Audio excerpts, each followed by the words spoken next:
Hey guys, it's Luke Johnson from the philosophy teaching app Noetic. Go download it for your iPhone and your Droid right now. So what I want to talk to you about today is a podcast that I consumed while I was in transit. And it's really wonderful. It's called Philosophy the Classics, and it's put together by the same guy, or one of the guys from the podcast Philosophy Bites. His name is Nigel Warburton, and I'll put a link in the description below. But apparently Nigel went and wrote a book called Philosophy the Classics, and he was like, hey, why don't I kill like 5 birds with one stone and turn my book into a podcast? And that's why I'm talking about it right now, because he's smart. He knows to do things like that. He knows that people want this stuff. And I know that you want this stuff, and that's why I'm making these videos. So you don't have to go and search for it. Just subscribe to my channel, and I'll just keep telling you about stuff that I find. It's almost like there needs to be a philosophy curator out there. Anywho, so what do I want to tell you about this podcast? This particular episode was recorded on July 21st, 2008. It's 17 minutes. It's not really that big of an investment of your time. You can spare 17 minutes. That's how long it took me to get to the gym and listen to this. And what I learned in this particular podcast was that Nigel is particularly adept at rendering how Kierkegaard employed pseudonyms in his authorship.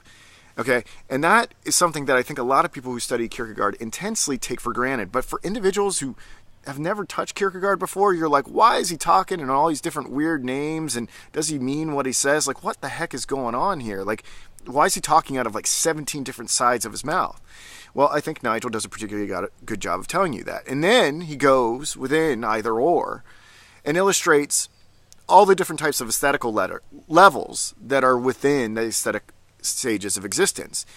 And beyond a scholarly sort of understanding of what Nigel's done here, this really resonated with me existentially. I think something that I've noticed as I have united all my passion around philosophy and have just gone hard building this Noetic teaching platform is that if I am not hyperstimulated, despair creeps in. And I think what I got from this podcast on either or is that really I'm just kind of like a pretty esoteric aesthete in some ways. As much as I want to think that I have transcended the aesthetical level and the ethical level and constantly strive to be a religious person, this aesthetic dimension to myself cannot be totally transcended, and it stays with me, and that's why I constantly have to work on my faith relationship as Kierkegaard would understand it. And maybe you can identify with another aesthete within the aesthetic level that is rendered in either or, and that Nigel does such a good job of explicating.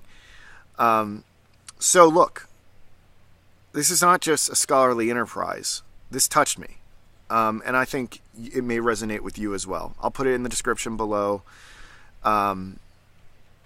And download the Noetic app. Let me know how this pairs with the class that I will be building on Soren Kierkegaard this summer. This is just another fountain that I will be drinking from, employing in the construction of that course. Okay, guys, have a wonderful day.